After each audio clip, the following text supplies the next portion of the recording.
So now that we have covered all the theory from the module 2, so let us now focus on some of the numerical example. So first what we'll do is we'll first cover all the numericals that were given in the recorded session, in the live session, right? So first we'll go through those examples, and later I'll be giving few examples from my set, and we'll solve those example. And by the end of the session we'll also try to look into the assignment 2, and we'll discuss assignment 2 as well. So firstly we'll cover the example given on the topic calculation of atmospheric variable. So just to give a recap of this, in the atmospheric variable we have covered the 5 definitions, right? We have covered vapor pressure, saturated vapor pressure, specific humidity, relative humidity, uh, all these definitions we have covered, right? And also we have seen two relations, right? We have seen the relation between pressure with respect to altitude as well as temperature with respect to altitudes, and we have derived the relation as well.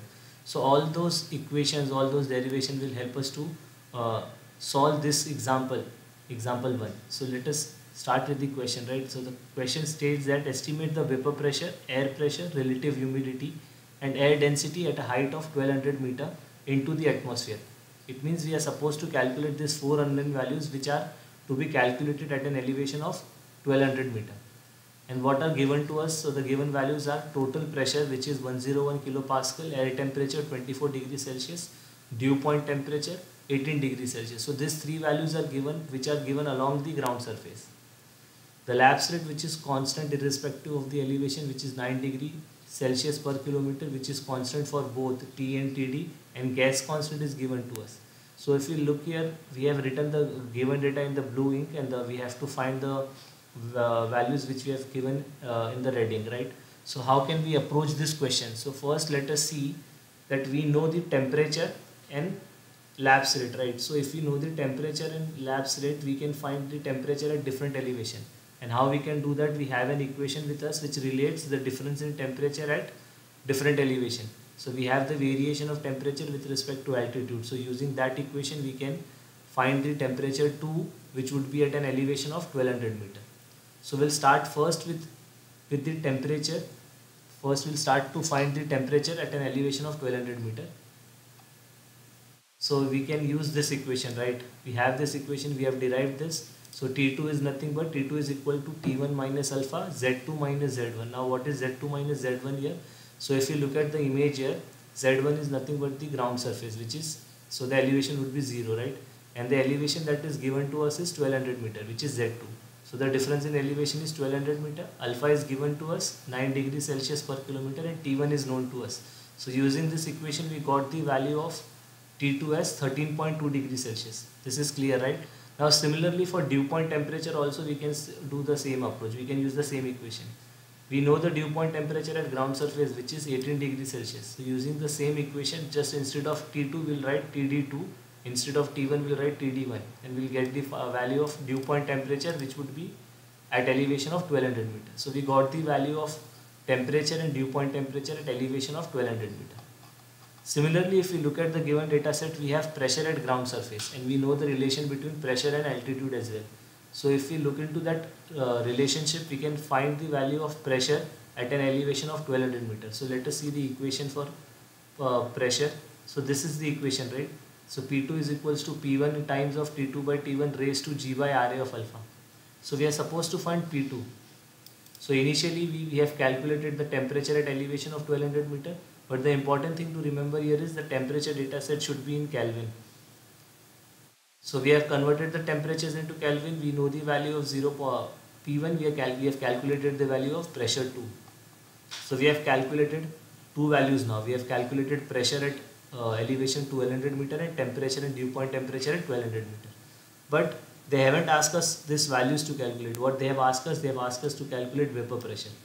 And when we have studied about vapor pressure, we know there is a relation between vapor pressure and temperature, right? So that's the reason we have calculated temperature first, and using temperature now we can calculate vapor pressure. So if you look at this equation relates vapor pressure and temperature. So we have calculated the dew point temperature. So we know the value of dew point temperature is 7.2 degrees Celsius, and using this equation we got the vapor pressure value at an elevation of 1200 meter, which is 1.016 kilopascal. So this was the first unknown which we have calculated. Now the second term they have asked us is to calculate relative humidity, right? So how we can calculate relative humidity?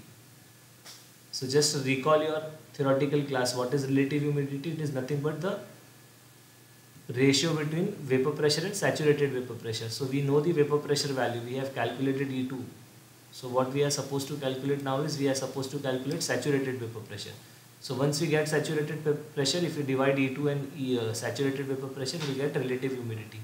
So here we can see that they are calculating here is ES2, which means saturated at an elevation of 1200 meter. So we should know the temperature at that elevation. So we have already calculated T2, which was 13.2. So using the same equation, just instead of dew point temperature, we have kept temperature and we got the value of saturated vapor pressure. Now we have saturated vapor pressure, we have vapor pressure. Dividing these two terms, we got the value of relative humidity, and the relative humidity is measured in terms of percentage. So here there is a small error like 0.66 times of 100, it will give us 66.9%. So there should be a decimal here, 66.9. Now we have calculated the three unknown terms, right? We have calculated vapor pressure, we have calculated air pressure, we have calculated relative humidity. The last term that is left is air density. So again, the air density, the only equation which we have to calculate density is, we know they have given us RA. So we can use ideal gas law, right? So what is ideal gas law? Pressure is equals to rho A times RA of T. So using this equation we can calculate air density at an elevation of 1200 meters. So this is like this numerical, if we solve, it will give us the complete revision of our theoretical class, right? The second example that they have given here is on precipitable water. So we have derived an equation to calculate the mass of precipitable water, right? If you want to recall the equation would be something like this. The mass of precipitable water is equals to average of specific humidity, average of mass and density multiplied by volume. And volume of what? The volume of column. So here the volume of column would be area into height of the column. So let us see what they have given in the equation and how we are supposed to approach this problem. So if you look at the equation, they have asked us to calculate, estimate the amount of precipitable water in the saturated air column in mm of water, right? The 12 kilometer high above 1 meter square of ground surface. So they have given us the area of 1 meter square and they have given us the height of column is 12 kilometer. The surface pressure, they have given us the pressure value, they have given us the surface temperature value and lapse rate. So how we can approach this sum? We have given data set with us. So the first thing that we need is we need to calculate specific humidity, right? And the next one that we required is we need to find air density. But there are difference in elevation. So what we are going to do is we are going to calculate specific humidity at both the elevation, that is along the ground surface and at a height of 12 kilometer above the ground surface. And similarly we'll calculate air density at the ground surface and at an elevation of 12 kilometer above the ground surface. So yes, let us see, like they have calculated the temperature first, because based on temperature only we'll be getting vapor pressure, and using vapor pressure we'll be calculating specific humidity, right? So first they have calculated temperature 2 at an elevation of 2 kilometer above. So here we have to know this, here the elevation is 2 kilometer, instead of 12 we have to take 2 kilometer. So there will be some error in the question, like there is the elevation is not 12 kilometer, it is 2 kilometer. So the elevation is 2 kilometer, that is 2000 meter. So we know the temperature at ground surface using the same equation which we have used in the previous question. We have solved and we have got the value of temperature at an elevation of 2000 meter. Right, now again using the same equation for pressure. So we know the value of P1, we know the value of T2, T1, and all these constants are given to us. We can calculate pressure. Now why we are doing this, why we are calculating temperature and pressure? Because we know that evaporation, vapor pressure is related to temperature and air density is related to air pressure. So that's the reason we have calculated temperature 2 and P2 first. Now since we know the pressure at both the elevation, at the ground surface and at the elevation, what we can do is using ideal gas law we can find air density at ground surface and air density at an elevation of 2000 meter. So they have calculated air density at ground surface and air density at an elevation, and then they have taken the average of it. Similarly, now what we are going to do, we are going to calculate vapor pressure at both the elevation using the same equation. And once we have found the vapor pressure, in the theoretical class we have derived the formula for specific humidity. What was the formula for specific humidity? It was 0.622 times of pressure divided by atmospheric pressure. So this is the formula. So we are going to find specific humidity at both the elevation, at the ground surface and at the height of 2000 meter. So we have calculated and then we have taken an average of it. So now we have all the terms that were required to find the mass of precipitable water. So we have average specific humidity, we have average air density, we know the area and we know the difference in elevation. So if we multiply all this term, the answer that would be required was that we'll get is 39.096 of kg, which is the mass of precipitable water in the elevation of 2000 meter. So like these two sums were already there or already explained in the video lectures. So this was like a revision to us. Now what we are going to do is we are going to solve similar kind of questions, but I will be framing the questions. So first we'll take an example which is quite similar to what was asked to us in the assignment question, right? So if you look at equation question number 7, question 8 and question 9, what I am going to do is I am going to take an example which would help us to solve either of these three questions or all of them, I think. So let us take an example.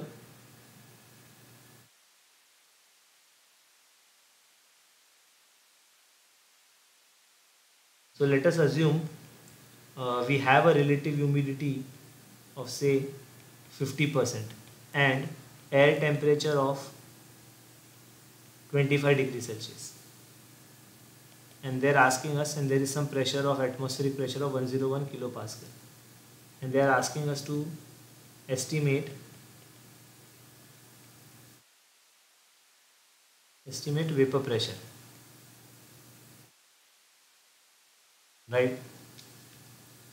So let us, and then we also need the value of our gas constant, right? So we know the gas constant value is Ra is 290 joule per kg Kelvin. So this is the value of gas constant. So how can we calculate the value of vapor pressure if something like this is asked to us? So just recall your theoretical class. We are supposed to calculate vapor pressure. So what is needed to calculate vapor pressure? So the only thing that we need to calculate vapor pressure is temperature, right? So how we can do this? We can calculate first saturated vapor pressure. And how can we do that? We know saturated vapor pressure 611 times of exponential 17.27 times of T divided by 237.3 plus T. We know the temperature here. If we substitute the value of temperature here, we will get the value of saturated vapor pressure. And in the given data, they have given us relative humidity. So what is relative humidity? It is vapor pressure divided by saturated vapor pressure. So using this equation, we can calculate vapor pressure. Right? Now let us assume in the same question, instead of vapor pressure, they are asking us to find specific humidity.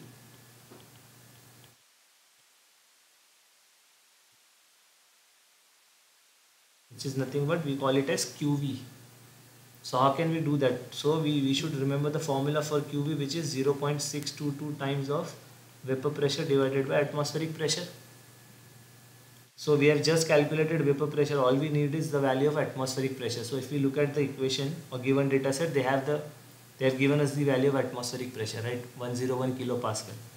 So we know the value of E, we know the value of P, so we can calculate specific humidity as well in the same question, right? So this kind of questions that they have already asked in the assignment 2, they have covered questions 7, 8 and 9. So if you are quite clear with this approach, you can easily solve those questions. Question number 7, question number 8 and question number 9. Now also in the class, we have discussed about water balance equation, which we have also covered in our first module. But again, I would like to give one more example on on this topic,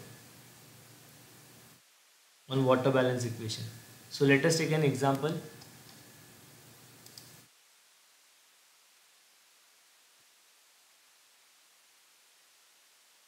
So if you look at this assignment question, the question they have asked in the assignment, right?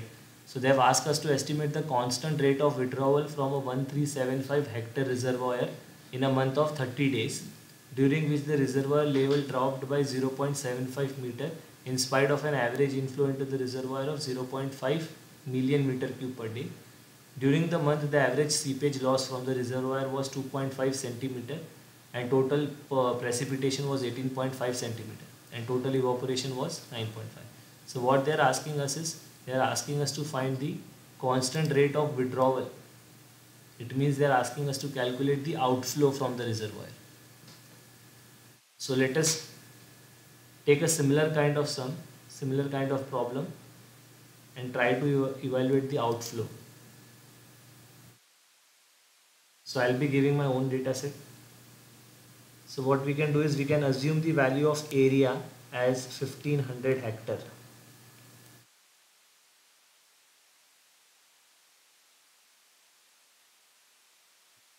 We'll assume the value of area is 1500 hectare. And the inflow to the catchment would be, let us assume 20.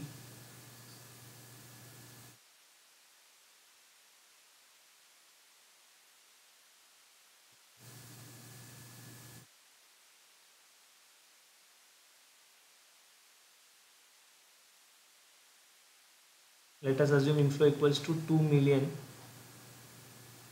meter cube per day. 2 million meter cube per day. And the drop in water level, that is delta S, to be 0.9 meter.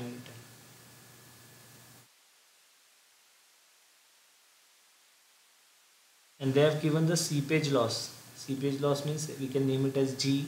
They have given seepage loss, so we can assume seepage loss as 3 centimeter, precipitation as 25 centimeter, and evaporation as 10 centimeter. So let us assume all these values. And what we are required to find? We are required to find the outflow. What is the outflow?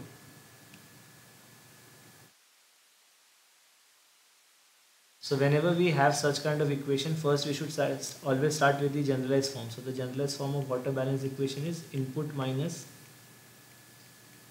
output is equals to storage. So what are the input here? So the input here is inflow plus precipitation. And what are the output? Output is outflow, which we are supposed to find, plus seepage loss plus evaporation. And then we have storage. So this is the equation that we have, and what we are supposed to calculate, we are supposed to calculate the outflow value. So now that we have formed that water balance equation for the given problem, what we can look after is we should make all the units same, right? So if you look at the given question, all the units are in meter except inflow. So what we can do is we can convert inflow, which is the unit, which is in the unit of discharge, we can convert it into meter. So how we are going to do that? Let us see that. And also area is given in hectare. So we are supposed to convert it into meter square. So the conversion for that would be 1500 hectare would be equal to 1 hectare is 10 to the power 4 meter square, right? So now we have converted everything. The only thing that is left to be converted is inflow. So how can you do that? So it's pretty simple. Like, you have the area with you. So what we can do is we can divide the discharge value, the volume value, with respect to area. So the conversion would be 2 million, that means 2 to the power 6, 10 to the power 6 divided by 15 to the power 6, right? So we'll get the value of I, something around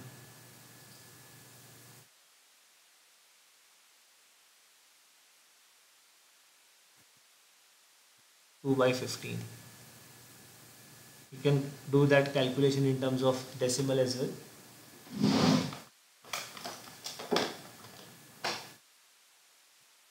That value would be 2 divided by 15 is 0.133 meter. So we got the value of inflow in meter. Now all we have to do is we have to substitute all these values in the developed equation. So inflow is 0.133 plus precipitation. Now precipitation is 25 centimeter, but we want it in meter, so it would be 0.25 minus outflow. So we are supposed to calculate outflow plus seepage is 3 centimeter, so which makes it as 0.03 meter plus evaporation would be 0.1 equals to delta S is 0.9. So if we solve this equation, we'll get the value of outflow, which would be in meter per day. So this is how we can solve the water balance equation. So the approach should be, first looking at the problem, we should develop our own water balance equation with whatever losses that are there in the question.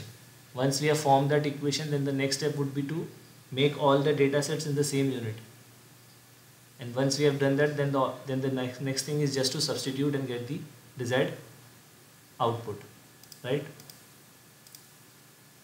Now in the theoretical class, after we have discussed about water balance equation, there was one more concept that we had discussed, something called as terminal velocity, right? So we have derived the equation for terminal velocity. So terminal velocity equation Vt is equals to, so it's one of the equation which we have derived during our +1 +2 as well. But there the particle which we have considered was a metallic body, right? Here what we have considered a liquid particle which is a raindrop. So the equation for Vt was Vt is equals to 4/3 times of G into diameter of raindrop divided by drag coefficient CD into density of water divided by density of air -1, and this entire term should be under root, right?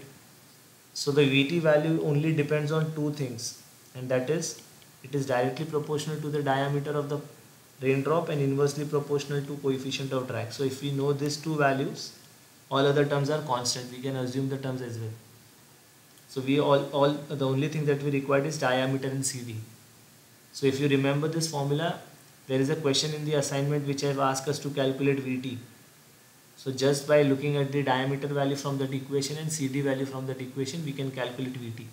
So I don't think so there is much to discuss or take an example for this terminal velocity part. I think you can solve the equation or numericals on your own. Just remember, the only thing you need is diameter and coefficient of drag.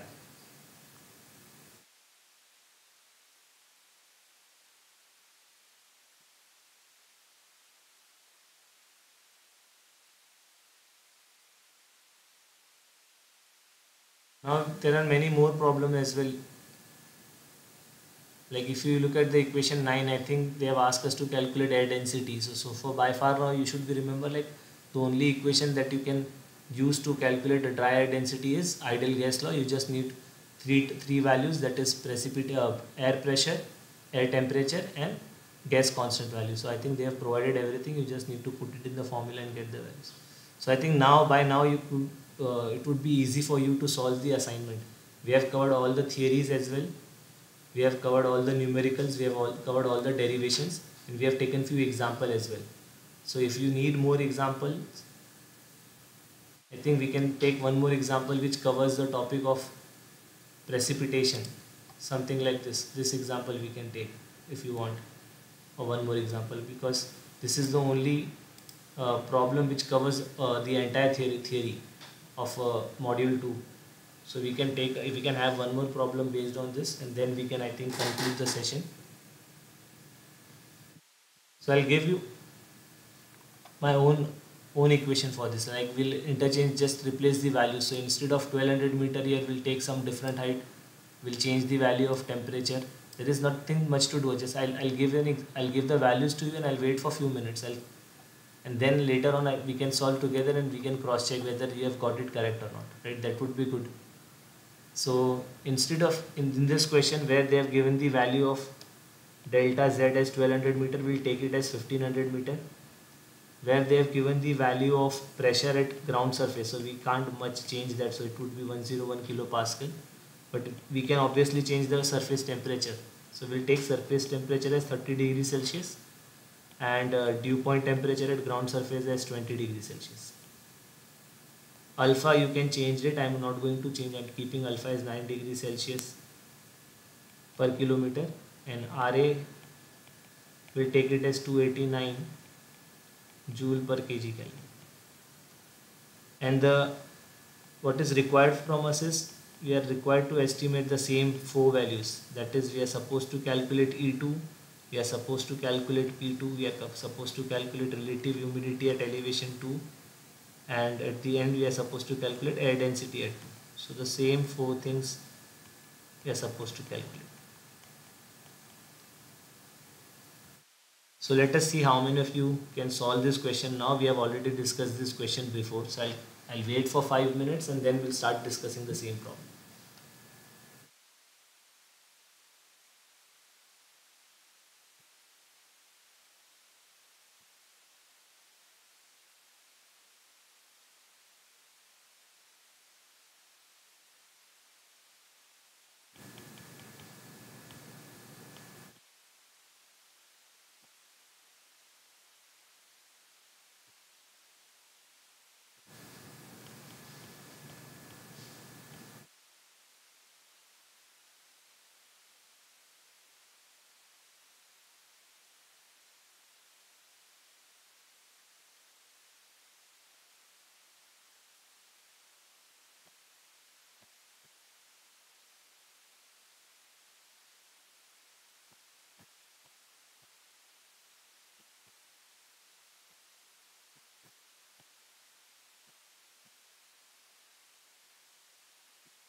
So I think now we can cross check the answers.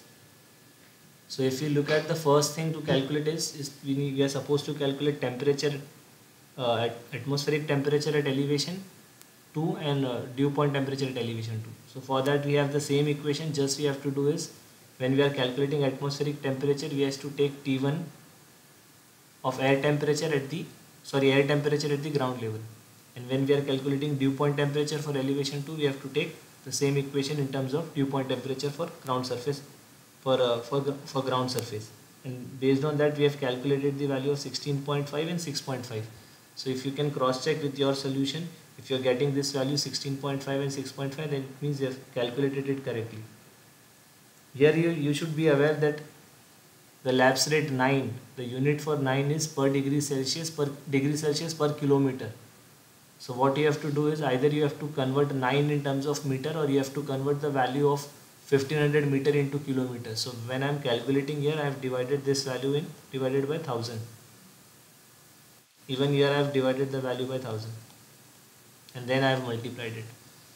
Then the next part is, since you know the temperature at both the elevation and you know pressure at ground surface, so what you can do is you can calculate pressure at any elevation using this equation. Whenever you are calculating or using this equation, the important thing is you have to convert the temperature in Kelvin. So I have converted the temperature in kelvins, and also at the same time this alpha should be in per degree Celsius per meter. So we have converted that in meter. Then I have calculated the value. The pressure would be, obviously it would be in Pascal or kilopascal. So if you are keeping your atmospheric pressure at ground surface in kilopascal, your answer will be in kilopascal. So we have freedom to either keep it in kilopascal or Pascal. So I have kept it in kilopascal. So my pressure at elevation 2 was in kilopascal. The next part is, now we can calculate vapor pressure and saturated vapor pressure. So I have calculated first vapor pressure using dew point temperature. I got the value in Pascal. Then I have calculated saturated vapor pressure. I got the value in Pascal. Now the next step is to calculate relative humidity. That how we can do is we can divide E2 by saturated vapor pressure. I got the value as 0.41. So we can multiply it by 100 and we can say that relative humidity is 41%. And the last part is to calculate air density at elevation. So to do that we use ideal gas law. We have modified that and we have got the equation for air density as pressure divided by the gas constant into temperature. Again the temperature should be in Kelvin and the pressure, it should be in kilopascal, right? And now when we have substituted this value, we got the value of density and the unit for which is kg per meter cube. So just cross check with this. If you have got it right, then it's good. It means you have covered, you are clear with your concept. And even if you have not got this value, just check where you are making the corrections and try to avoid those corrections when you are solving your assignment or you are writing some test, right? So now that we have covered all the things that we have covered, we have covered the theory part as well, we have covered the numerical as well, and we have also discussed the numericals questions, the assignment questions. When I was going through the assignment question, I think the question 3, this hasn't been covered in the module 2, but we have already given the videos for module 3. So if you start exploring module 3 videos, you will come across this theory, this definition, like which is the term used to describe a line on a map that best represent equals amount of precipitation. So for this you won't get the answer from module 2 ka videos. You have to start reading or start going through module 3 videos. So if you go through that, you will find the answer. And apart from this, if you want to know more about the question 4, you can look into the previous videos that we had, like my videos which we have uploaded on the YouTube. If you go through that, I think you would be able to get the answer. We have discussed this in the class, and all these questions we have covered today. If you have any problem, you can go through the video again and again, and you can solve these questions. I think we have covered everything, the theory, numerical and assignment questions. So I think this brings us to the conclusion of the session. So I would like to conclude here, and again we'll meet in next week, that is on 12th February, I guess. That is on Tuesday for the session of week 3, that is from 7 to 9. So if you have any more questions from the prior week as well, you can come and ask me online. I would love to share and solve your query from there. And obviously we'll be covering the module 3 in the next videos. That is, for the first hour we'll talk about only the theoretical concept, and in the next 1 hour I'll be covering numericals, and as well as we'll discuss the assignment 3 problem also.